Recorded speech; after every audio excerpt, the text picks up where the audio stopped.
Yo, yo, yo, it's Ryan Milky. What's going on, everybody? Thank you for being here. Let's check who's in the comments. Baby Ice, first one in. Hello, thank you very much. Just going early just so that we can get things done and we can hang out a little bit later on. So, yeah, let's do this. So, guys, my name's Ryan Milky. Welcome to episode 3 breakdown of Rings of Power from Amazon. It's been a great show. I'm loving it. We've got a detailed breakdown this week. We've got loads of text on screen, loads of stuff to guide us through the episode and get it done. And I am joined, as always, by my amazing co-host on these breakdown episodes, from House of the Dragon over to Rings of Power, and then we are slowly and surely steam train straight forward for Willow, which is going to be absolutely brilliant. Here's open. Baby Ice, thank you very much. I shared your link on my live also. I appreciate it. Thank you very much. So yeah, let's get this going, guys. So my guest, as always, he is a great guy, always fun to chat with, always very knowledgeable when it comes to his opinions on current TV shows and stuff like that. You know, massive Star Wars fan. We can't knock him too much for that, can we? But hey, the Jedi was good. The Last Jedi thing. Guys, it's Headless Ned Stark. You will know him. You will love him. Headless Horde. Let's go. What's up, Ryan Milky? I'm good, dude. I apologize for my low lethargic mood. I haven't slept. But let's do this, yeah? How's your week been? How's your week been? It's been good, man. It's been crazy. You know, it always is. Mm-hmm. But yeah, I've gone through the first 4 episodes, so I'm ready for tomorrow for episode 4. And yeah, let's knock out 3 today. Yeah, man. Definitely. Well, let's just get this going, shall we? Here's the thumbnail. Here's the slideshow. We've got Rings of Power, episode 3 breakdown. I think it was a great episode. It laid a lot of foundation. Still doing a lot of foundation. You got to remember when the season dropped, we got the first 2 episodes instantly, didn't we? When it first dropped, and then so this was like after the premiere, and it was kind of settling down a little bit. So yeah, let's get going. Slide 2. So right off the bat, we find out it was indeed orcs who captured Arendelle at the end of episode 2, where I thought it might have been Ents.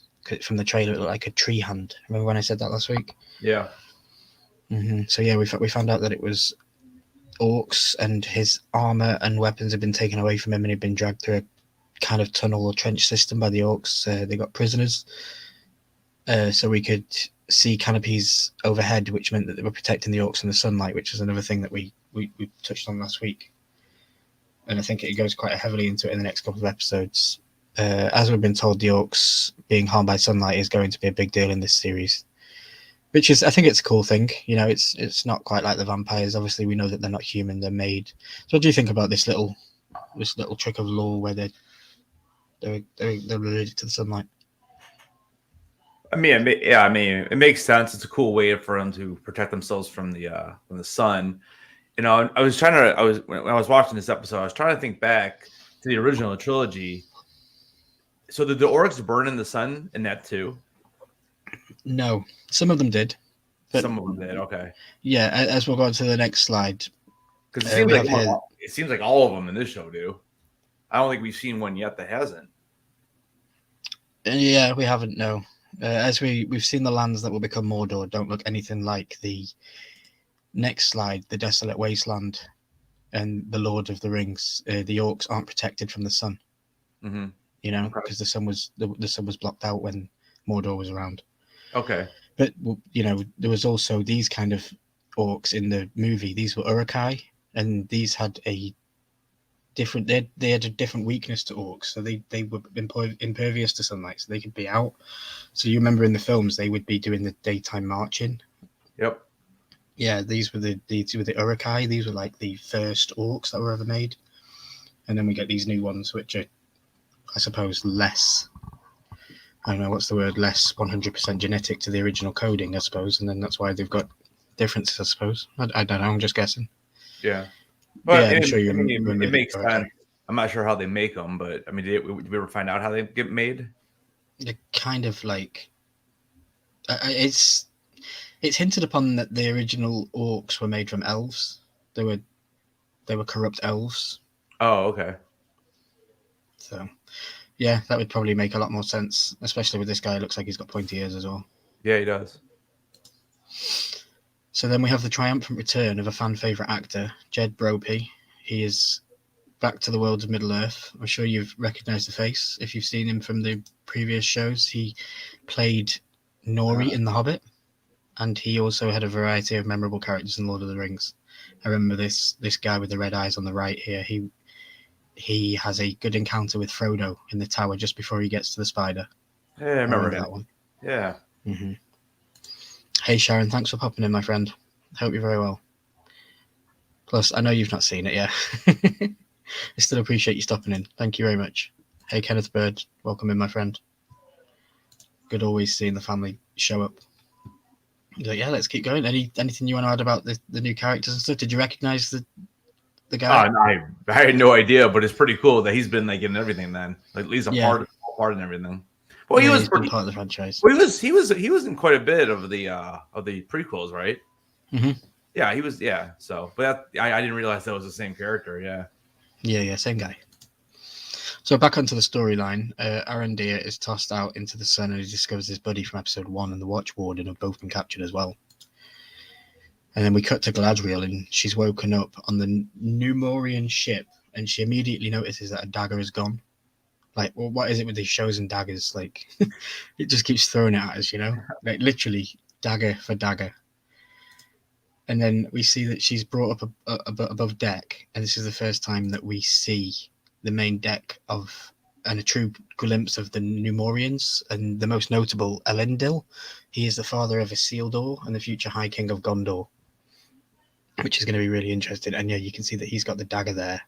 Mm-hmm. That is Galadriel's. So yeah, the dagger's definitely got an interesting part to play, I think. And here we go. This might actually play the sound now. So as the ship approaches the island realm, we start to hear Bear McCready's Numenor track. And if I click this, is it not going to let me do it? That's super annoying. Now you can see the little speaker thing up there. Clicking. Wow, really? It's not working, huh? Yeah, it's not working. It was going to play the Numenor track from the episode, which is really cool. But I will add that in post-production. Lily, welcome in. Nice to see you. Thank you for being here. So I don't know if you caught this, Headless, as well, but as we were sailing into Numenor for the first time, we see a waterfall emitting from a statue and the figure alongside horses. And we later see in the episode I can't say that word today. The Numenoreans have a deep connection to the sea. And I believe that this is the statue of Val Ulma, the Lord of Waters. Oh, okay, that's cool. Because, as we'll get into it down the episode, the island is shaped as a star, and it was given to them over good gestures and things like that with the kin of the island. Yep. And it's supposed to be ruled by the gods of the seas and stuff because it's a strange-looking island. But yeah, I knew that this episode was going to be a big one for me because it was so detailed and there was so much stuff I could grab. So here Halbrand asks Galadriel, what is this place? And Galadriel responds that there's only one place it can be. It's the land of the star, the island kingdom of Numenor. And there we go, we've got a picture of it there on the map. I'm really enjoying the chemistry between these two. How do you think about these two going? What do you think? Do you see any love interest with them? Yeah, I think so. I think that's where it's headed probably. Yeah, I've been having that deep throw in my face. And then just for everyone who wasn't here last week, I know you had mentioned too Numenor. That's where Aragorn was from, right? Yeah. Aragorn was a Numenor descendant, a descendant of Numenor. Okay. What's up, Reef? Hey, Reef. Welcome in.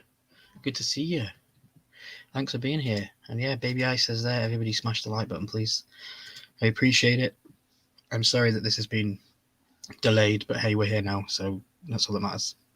On to the next slide. So here, the centerpiece in the statue of Erindil, the father of Elrod and his twin brother Elros. Elros chose to be the mortal man and was Numenor's founder and first king. That's the statue there that we can see.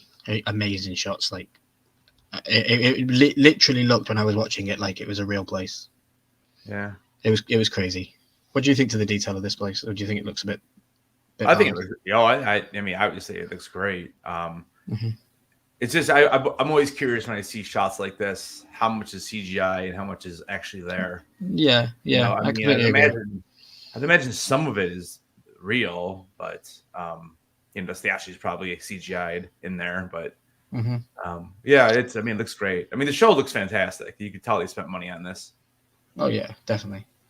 So we've got quite a lot of details in this photograph, and I'll point out quite a few things. So alongside Erendil, we see a bird, which is actually a depiction of Elrond and Elros's mother Elwing, who I touched on last week. When she was temporarily given bird form, Erendil has one of the Silmarils upon his brow, and during the War of the Wrath. So obviously that connects it to the original storyline, the First Age with the Silmarils.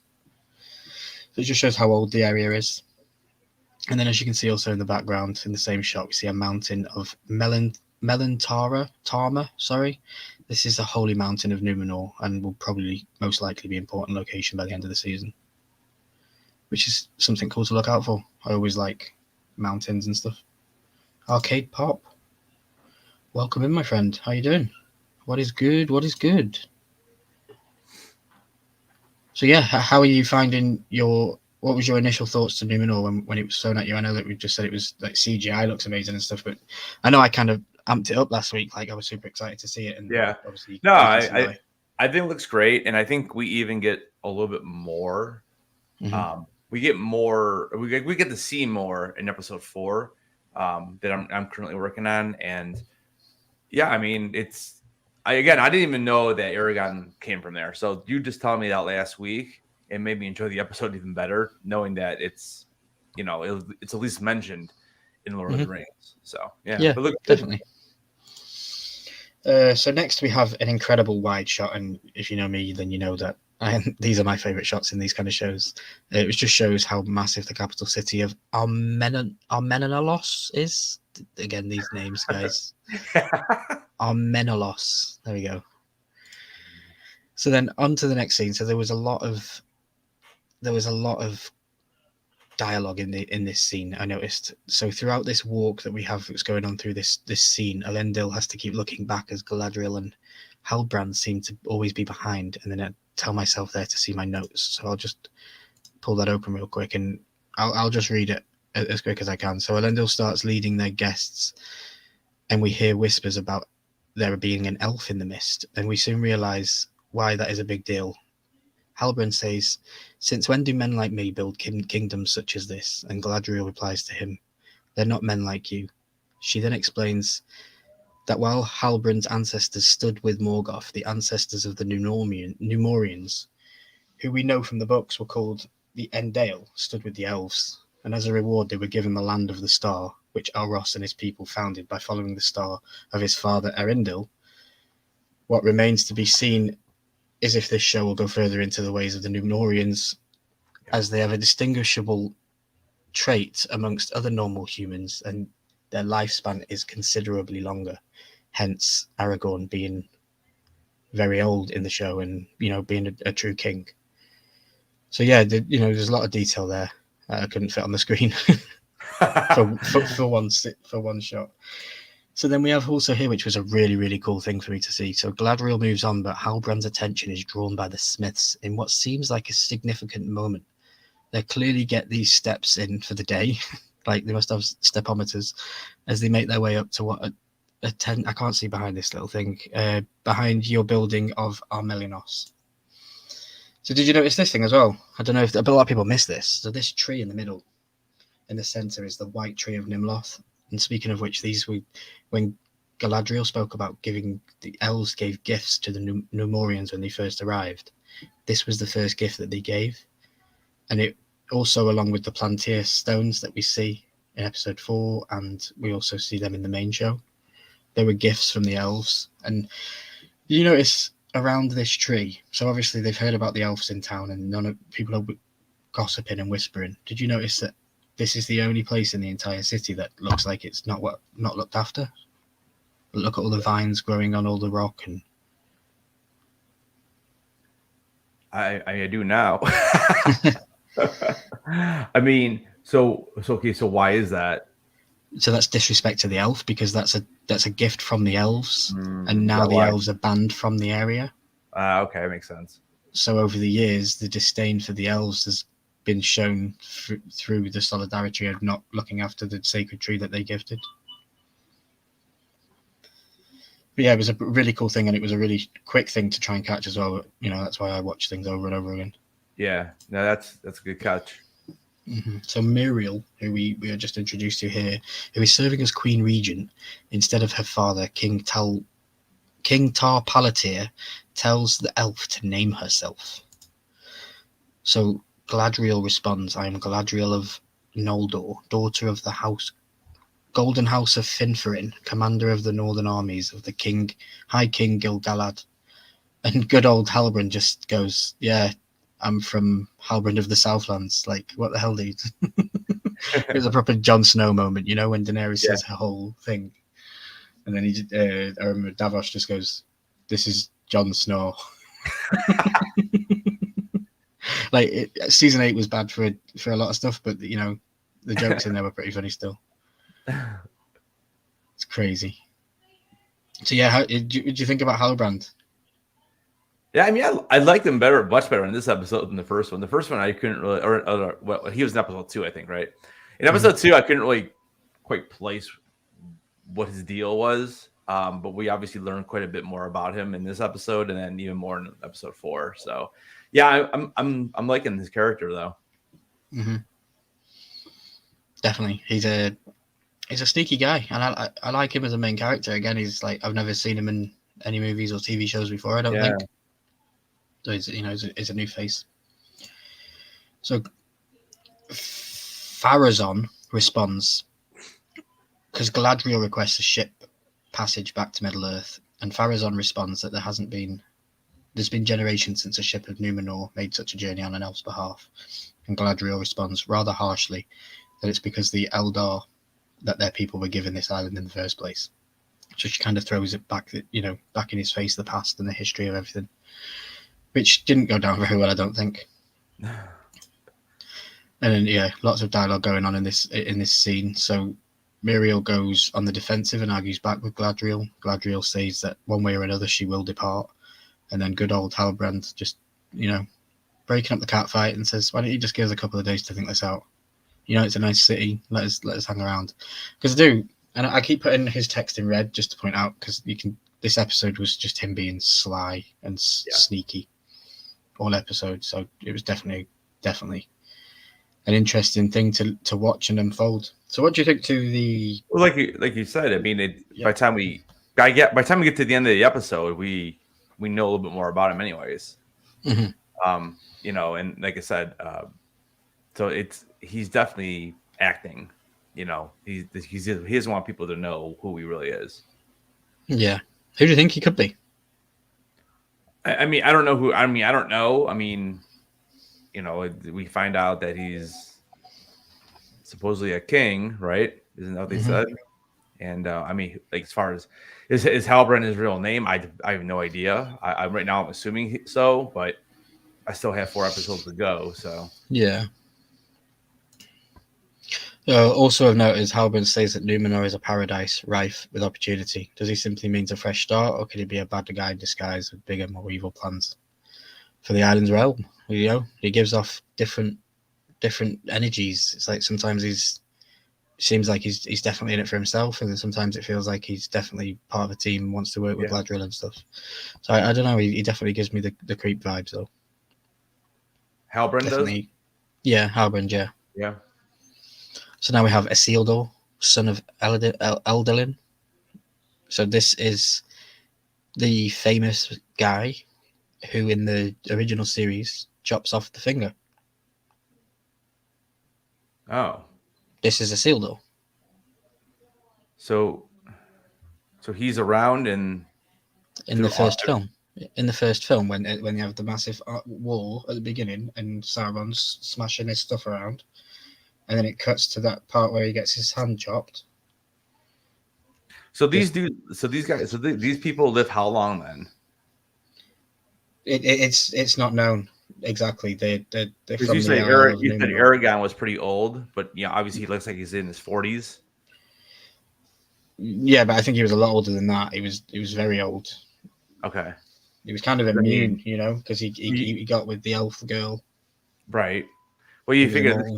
you figure this kid here is what 18, 17, 20, somewhere in that range. And you're saying Yeah. he's in the first movie. I mean, Mm-hmm. how many years before the first movie are we at right now? Oof. I don't know that number off the top of my head. Yeah. I would have to research that. But yeah, no, this is a Isildur. So yeah, I don't know how Wow. old Isildur is in the in the show in the first film. I'm gonna see if I can pull up a picture of him. Yeah, you can keep going. No worries. I'm gonna see if I can find a picture of him from the original. So Muriel says that the faithful believe when the petals of the white tree fall, it is no idle thing, but the tears of the Valar themselves. Muriel goes on to question Elendil, asking him the meaning of his name, which Elendil responds means one who loves the stars, which in the Quayan translation of the name, when pressed, he hesitantly reveals that it also means and is translated to elf friend. So his name Elendil is translated to elf friend. So it's, you know, he's even his name bounds him to some duties that he might not even want to uphold anymore. I know you were a bit confused, weren't you, last week about how they were just Yeah. talking and then they just rode off on horses and stuff. Yeah, after rewatching it though, I understand I understood what was going on. Mm-hmm.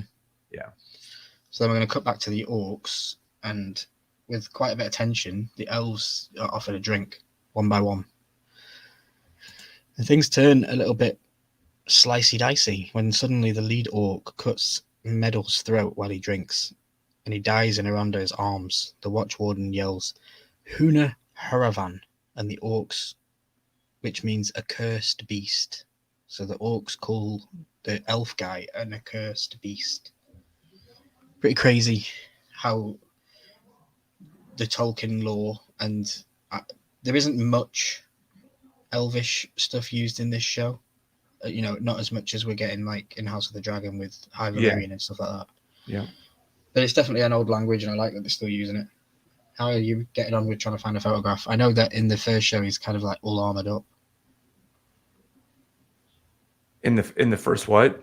Isildur when he's in the first movie. Is that who you're looking for? Yeah, I think I think I got him right here. I'm trying to see if I can share this with you real quick. No worries. We are flying through this as well tonight, guys. We're literally on slide 33 and we've got like 50 or something slides. So hope everybody's having a good time. Please, you know, if you've seen the episodes and you've seen the show, let me know what you think of it in the comments. Please subscribe to myself and Headless. Let us know anything that you want us to review, anything that you want to watch. Yeah. It's not the greatest picture. No, you're good, dude. Yeah, there's not very many good ones honestly on here. Mm-hmm. Let me see what this one looks like. Yeah, this one's not too bad. I'll just share this one.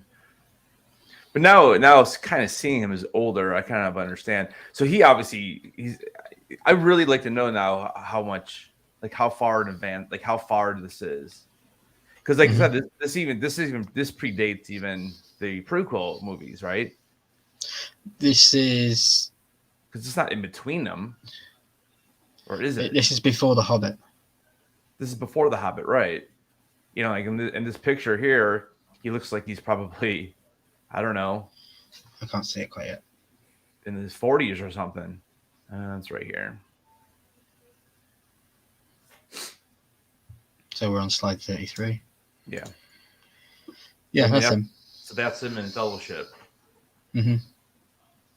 Okay. Yeah, so you can see that he's aged, but he's not an old man because he's from Numenor and he's got the Numenor descendancy, so he has a longer lifespan than an average man. And is this explained anywhere why? Like, I mean, the elves, they kind of talk about, I know they talk about that a little bit in the original trilogy, why the elves like never age and everything. So why do the people here, like, is it just because like, I don't want to give away spoilers for what if they go into season 2 and because obviously we're going to see stuff happen with Numenor probably, but I'm sure they will explain it. Oh, okay, that's fine then. Yeah, don't say anything. I just didn't know if they ever say anything in the original movies about this. No, No, not in the original movies. This is based on the subtext of Tolkien's work that was never published. It was his son that published the works. I mean, now that after talking about this, now I'm thinking Halbrand. Maybe he's Aragon. Okay. I guess it fits. It could be. Mm-hmm. So I like it. Theories are good. yeah. So then we see after Alandir has, comforted his friend who's just died, he goes to the tree and he says, and in Apense, which means forgive me, because he's talking to the trees. I think that he has a kinship with the trees. Of course, Legolas was found in the storyline in the Great Green Wood, and that's another elf that was a lone elf and he was around trees and stuff. So I think they have a connection, and obviously we've got the Ents later down the show that talk and walk, and So I wonder if they get some sort of energy from the elves. It's definitely interesting to divulge into that a bit more. So then we come to this scene where Galadriel has escaped her guard and looks to commandeer a ship. However, she doesn't give Elendil the slip, and he confronts her about the futility of her attempt. Galadriel says, anywhere is better than here where everybody hates her, and Elendil answers that not all hate her in Quaina. He reveals that it's still taught in their Hall of Law and carved on statues throughout the city. They take off on horseback to the Hall of Law, and that's where they're going. I thought that the shot with her on the horse was a little bit cheesy. Yeah, yeah, a little bit slow and cheesy, but I mean, whatever. It is what it is. Yeah, it is. Yeah, but it was a bit cheesy. I was like, that didn't need to add that in. It was So doing well without it. So I have some information for you. All right, Okay. ready? Yeah. I don't know. So this is saying that the Rings of Power takes place 3,441 years before The Hobbit, and it takes place 4,959 years before Fellowship. Yep. 5,000 years? These dudes live 5,000 years old? Yeah, they live older than men. Jeez. That's crazy. All right. I never would have thought that. That's why when you asked me, I knew it was a high number, and I was like, I Yeah. can't accurately give you the right one because I don't know how far we are into this now. All right. Like, how long's it been since Meteor Man fell out the sky? Like, bit crazy. Wow. All right. It's crazy. So Halbrand shows back up at the smithies, saying no one on the island knows the craft better than he does. And the guy tells Halbrand, no crest, no forge. You're not allowed to work here if you haven't got the honourable badge. Go see Gendry down the street. He might be able to help you. That's right. So yeah, it turns out nasty. He tries to befriend some people and then ends up fighting them. And they turn on him. They find out that he stole the crest and they jump in an alleyway. But he beats them all up. Guards come onto the scene and they take Halbrand away. Like, okay, Game of Thrones, very Game of Thrones-esque. It's like the most. This scene for me and this whole played out. It was Game of Thrones because you don't see many human on human attacks within this world. It's usually like elf on human or dwarf on elf or things like that, or orcs. You don't really see murder. So yeah, it was quite good to see. I enjoyed it, and he did dispatch of them very, very quickly. Yes, he did. So here we see that Erendil's ship is depicted centered above the Brothers of the Sky on the tapestry. Elendil goes on to say that it is because of the Tal Palantir that the archives have not been torn down, and that he is loyal to the elves. Because of his loyalty, the king is being confined to his tower and exiled to his own kingdom. That's why his daughter is running around as Queen Regent, because she is more of we hate the elves more than her father is. And then we're going to hop pip back to the Harfoots. We've got the Harfoots doing God knows what in the woods. Like, I couldn't figure out what they were doing. The whole migrating thing, I mean, it's kind of a neat concept, but man, I just feel like, I don't know. Like, this is weird. And then they're not even in episode 4. Yeah, very, very strange, very weird. It's just like, I'm like, all right, whatever. I like it when it throws it back to them. Like I say, it kind of relieves the tension a little bit sometimes. Yeah. So we catch up with Largo and Marigold, and it sounds like Largo's first wife. And I'm guessing Nori's mother died, and that Marigold is his second wife. So Nori and Poppy swipe Sadok's star map, and we actually get into the speech that kind of takes a dark turn. They read names off of the hobbits who have fell behind during prior migrations. So it's like they are like the pirates. They're like, don't get left behind because we will leave you. You know, It's so weird. you would think they would be all the I family. found it so odd. Like I'm like, what? What's Hey up, Uncle? PDX, how you doing, buddy? Oh my god. Thanks for being here. Thanks for stopping in. I appreciate it. We're talking about hobbits this time, not feet pics. So you're more than welcome to stay. We're almost at the end of this slide, Headless, and we're only half an hour in. This is like a record. We find out that Poppy is an orphan, Yep. and that her entire family was killed off by a landslide, and then someone related to Sadok was taken by wolves. So we hear stories about them, and I'd like to see more, maybe. But yeah, I felt sorry for Poppy in this scene. I was like, oh, yeah, definitely. And in another dark twist, turns out as punishment, they should be kicked off the camp. But since Nori is young, weird. Sadok says her family can stay at the back of the caravan since they've established Harfoot stick to the pirate code, and those who fall behind are left behind. It's looking pretty grim for the Bandyfoots. I don't even know. It's so weird. I don't know.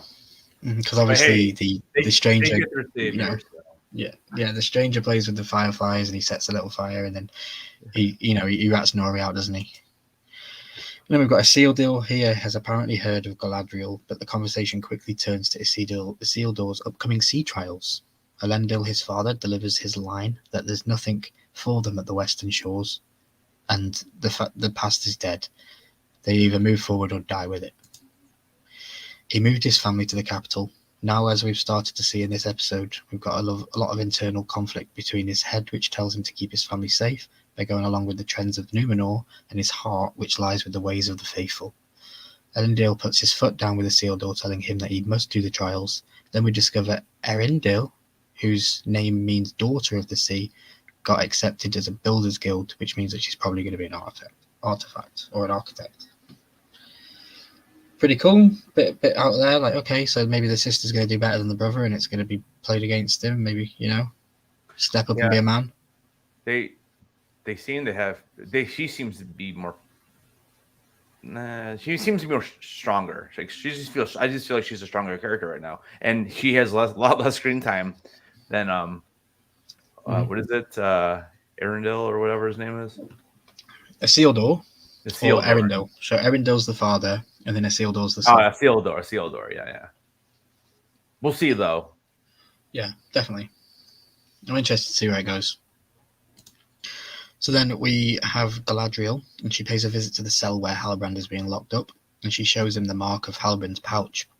And Halbrand says that he got it off a dead man, but Galadriel just isn't buying it.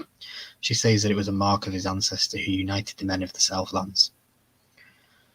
And Halbrand counters that, and was that man's ancestor swore the blood oath to Morgoth, and that the family lost their war. Galadriel says it was her family that started it, which was a bit weird. Because I was like, okay, did the elves start the war?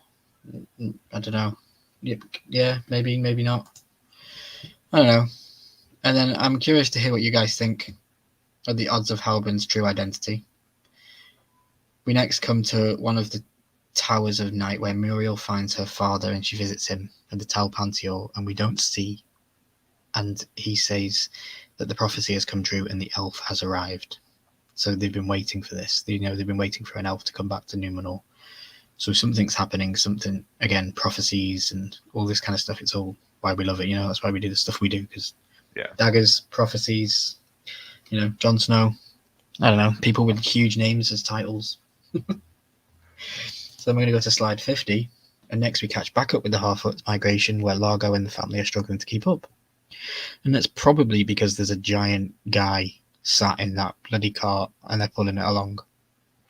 It's like, why don't you put all of the little people in the cart and get the big guy to push it? You know, it's like, what's going on here? Yeah, Liberties. but We it'd are be like, literally almost done. but it'd do like passes out or all the time, and who knows? Hmm. It's really strange right now. We don't really know too much. Yeah, definitely. So then we're going to go to the next scene, and I called this in episode 1. Remember, I said that this guy was created by Amazon. This Arundel, the Arundel guy. He's not in the books. He's a completely made up character for the show. And I said in episode 1 of the breakdown that he was purely made to do gymnastic stuff like Legolas. Yeah. And here we see this in this scene. We get some cool elven acrobatics, and it looks like promising as Arendor exposes the orcs to sunlight. But they have a dog, a barrel dog. Like, this was sick. When I seen this, I paused it. I was like, yes, mate. This is what I wanted Ramsay Bolton's dogs to look like Yeah. when they Right. when they chewed his face off. Like, that would have been even more satisfying. And yes, guys, to people that are listening, I can always take a conversation back to Game of Thrones in an instant because it's just my life. Yeah, what do you think to this dog, dude? The CGI is amazing, right? Oh yeah, it's funny because I'm rewatching Game of Thrones right now, and I'm on season 3, and we just saw like I'm pretty sure I think it was episode 1 of season 3, or maybe it might have been episode 2, but it's when we meet Jordan Reed and Summer. Summer's there, and I Mm-hmm. mean Summer looks. Don't get me wrong, and the CGI is still pretty awesome, but it's like you could tell like this guy here, man, it looks like a real dog. It's Yeah, pretty cool. I mean, it's yeah. even in 10 years, the CGI has come a long way. Oh yeah, it's brilliant. And I literally I've looked at this picture probably more than any other picture in this episode. It's just great, and it gets better with the more you look into it. Like the chains as well. Like the chains don't always stand out straight away, but the chains are pretty cool. Yeah, I mean, sometimes the movements aren't always like smooth as they could Mm-hmm. be, but it looks pretty awesome though. Yeah, and I still think it's beaten video game graphics. Like, I've played video games, and they're not quite up to the standard of what we're doing. They get in there, some of the video games, but I still like that there's a clear difference. Oh yeah, definitely. Oh yeah. So then we're going to go on to the next scene, and obviously there's a kerfuffle, and the guys climb out, and Arundel's friend runs out, and we think he's got to safety. And I thought, oh yes, he's out. And then Ygritte with a bow says, "You ain't getting out of here, Jon Snow," and she shoots him twice. Yeah. And it's like, dude, he's dead. And I was like, I know. So then we come to this great. I want to know. I want to know where they were at. Like, I feel like over Mhm. that cliff is nothing. Like, just some random guy over there, some orc who can't even be in the. I don't know. I don't know who it was, but Yeah, crazy. it was just weird. I guess that like out of nowhere. Yeah, because they've got watches, haven't they? When it pans back, I didn't get a shot of it actually, but when it pans back, you can see like this loads of have, like, canyons towers. that they've got, and they've got a couple of towers. So yeah, they're definitely guarding over the flat area. Yeah. Okay. But yeah, Elendil says Hanno, which means brother. So he was a bit upset. He lost his friend. Yeah. Got the Game of Thrones Rickon treatment. Didn't duck and weave. Just ran in a straight line. Like, dude, learn. PDX says he likes that dog thing. Yeah, man, definitely. And then we end the episode with a very blurry photo of an ominous character coming towards us. Who do you think this is? Well, I know who it is now. Or you mean like his real name or his like name he's going by right now on the show? Well, when you watched episode 3, what were you thinking when it finished? Like, Oh god, dude, I had no idea who it was. yeah, Like I didn't even know. Like, oh, he must be like the leader of the orcs or whatever. I don't know. were you getting Sauron vibes at all? Were they throwing any of that at you? No, not really. It's because we've been having that back and forth between Gandalf and Sauron, and trying to figure out, haven't we? And then Yeah, I mean, I don't know, not really. I wasn't really thinking of that yet. see, I thought that this was Sauron at first. When I first seen the episode 3, the first time. Well, yeah. I mean, I don't know. I just thought I thought it's too soon. That's why I kind of wasn't thinking that yet. But yeah, I get you. It could be. I just feel like we're gonna have some other characters in this show that aren't going to, be one of those main 3 that we know and we're waiting for. I mean, I just feel like there's got to be other characters in here that like our heroes can kill and or whatever. So maybe he's a leader of the orcs, but maybe he's not the big bad. So I don't know. We'll see. Definitely. Yeah, indeed. We literally But I just do, fired through 56 slides in 40 minutes. yeah. And the other thing with that character too is that in episode 4 we'll talk about it tomorrow, but we kind of find out a little bit more about him and who he is and what he is. So that's. Yeah. Oh yeah, definitely. Yeah, I was just just ending it for the people listening after episode 3. Just a little bit of predictions as to where we think it's going or stuff. I don't know. It's pretty crazy. I'm definitely excited to learn more about Numenor and the stories and the stuff that's going to happen with all this kind of stuff. And again, how it's going to connect, because they've said it's going to be a 5-series long show spanning over the 5,000 years that we've just previously found out later in this episode.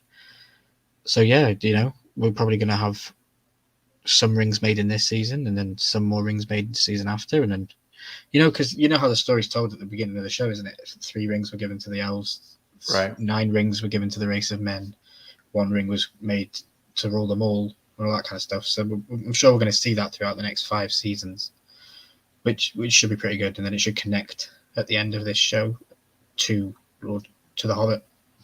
So there's 13 rings total. Yeah. 13. Okay. But one of them rules them all, basically. So yeah, the 12. one that Sauron made was to rule them all. Yeah. Okay. Yeah. Which is interesting. So yeah, score 1 to 5 on episode 3. Or however we've been scoring it, 1 to 10. If I don't want to change it up. Yeah. I liked it. I think I gave episode 2 an 8 or something like that, 8.5. I would say this one was maybe just a drop back for me, just a little bit, but it's still like a 7.5 or 8. I still liked it better than the first episode. For me, this was a 9. You like the better then, huh? Yeah, just because it gave me so much more lore. Yeah, because you got to see more. Yeah, it gave me so much more lore. It gave me more to look at and examine and stuff, and I was excited to see Numenor. Just like I was excited to see Khazad-dûm last week. Mm-hmm. It's these major areas on the map that are really cool. I'm super excited to see if we're going to get to see Mordor. I'm super excited to see if we're going to see any of the older, like, settlements that we used to have in the original show. I don't know if they even feasibly exist yet in the storyline, like Gondor and things like that. That's why it's crazy to even knowing now it's almost 5,000 years before. Like, I mean, that's quite a bit. Yeah, and we had people complaining about 30 years in House of the Dragon. 300 years. Yeah, exactly. 272 or whatever it ended up being. But yeah, but we had a time jump, didn't we, of only like 30 years, and everyone lost their crap. Everyone was like, "Oh, I can't deal with this," and then this one's 5,000. Funko PDX, thanks, buddy. Says I'm at 444. Nice one. Let's get to 500, guys. As soon as we get to 500, we're gonna open this on the channel. 100 movie scratch off bucket list, where you guys will be involved in what I watch on the channel. So yeah, Headless, thank you very much for hanging out tonight. I know this was a quick one. I know this was just something that I needed to get off my list, because it had been something that had been weighing me down with the internet issues and all that kind of stuff. Yep. But super excited to move forward and see next week. And tomorrow we've got tomorrow. Well, we have tomorrow and then Monday. Well, so we've got 2 lives tomorrow night though. What are we doing tomorrow night? Yeah, so tomorrow we're breaking down episode 4 at 7 Eastern, and then we are going to be live right after Walking Dead, the series finale, which will probably be about 10:45ish. I'm assuming. Yep. Somewhere right in Eastern. there. Yeah. Eastern. Yeah, it's gonna be a late one for you, man. It's always a late one, dude. Yeah, I know. I'll sleep tonight, and then I'll be ready, a bright, bushy-tailed for your live tomorrow. And then Monday we'll be back. Really Monday we'll be back doing episodes 5 and 6. Yeah, 5 and 6. 5 and 6 on Monday. And then next week we'll finish it up, man, and then we'll be in the Willow. We will indeed, and we will have cracked out 2, in my opinion, 2 fantastic shows in quick succession, and just in the succession that they've been released, and it's been fun. I've been having a lot of fun. Yeah, it was just unfortunate they released it at the same time as House of the Dragon. That was just, but it is what it is. But yeah, do you think they should do that next year? Do you think I don't they think need to compete against each other, or do you think that they're worthy enough to stand alone? Like, why would you want to compete with House of the Dragon? I mean, if you look at the ratings, I mean, House of the Dragon crushed it. I mean, I think it's silly for Amazon to do that again. I think put the shoe on the other foot. I know that it's hard to say because it's HBO, but put House of the Dragon on Amazon Prime and put Rings on HBO. Do you think that would have a big difference? No, I think House of the Dragon would still win because it already has fans, and yes, Lord of the Rings has fans too, but they're 10-year-old and haven't had anything to talk about for a long time. Exactly. I mean, Game of Thrones only ended 5 years ago or something, so it's not like and then all the talk with all these other spinoffs, and I just think Game of Thrones overall with House of the Dragon, all that did the whole universes. I think it's just more recent, I guess, and people, not that we know the characters in House of the Dragon, but we know the house names. Yeah. Whereas Lord of the Rings, I mean, yeah, okay, so what is it? Elrond? Like, so he was in the it was there's a few, but like I haven't seen those movies in so long. I didn't even know. Yeah, no, I completely get that. So for me, Galadriel sticks out because she's in the show. Right. Yeah, she was like the one I knew for sure that was in the movies. Galadriel, Elrond. That's it really so far. Well, the one dude we just saw today. Again, his name. Yeah. What's his name? Again, he played different characters, didn't he? Yeah, Isildur? Yeah, Isildur. Yeah. So yeah, I mean, I just think that because Game of Thrones is more recent, I think that's why. Even in the lore of Lord of the Rings, we don't get much Isildur. We just get the story getting told to us as a narrative from Galadriel's perspective. She's telling the story, and so he's not really he's not in the current movie then. Like he's not in the current time of the movie. She's explaining how we get to where we're at with the hobbits in the Shire. And he's like in the it's vaguely coming back a little bit now. That opening sequence there. Yeah. So what we'll do on Monday is I'll have the opening sequence. I'll get it and we'll play it on the stream.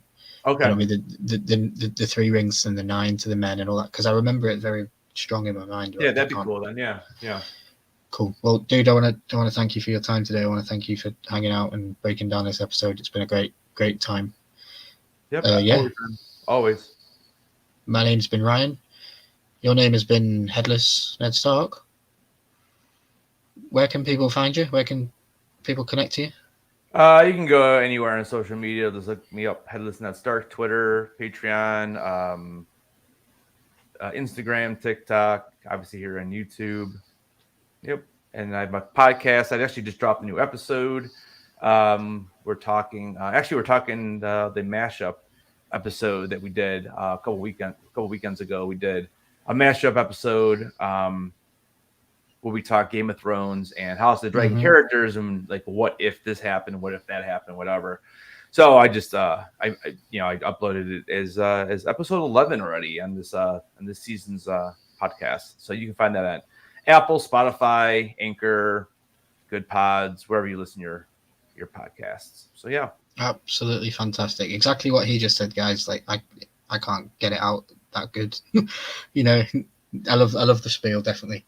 So yeah, Headless Horde, thank you for being here. Thank you for spending time, guys. Don't forget to stay milky. I think I've got like a little thing I can play for everybody that I made. But yeah, guys, we'll see you next week. We'll see you tomorrow. Yep, see you tomorrow, guys.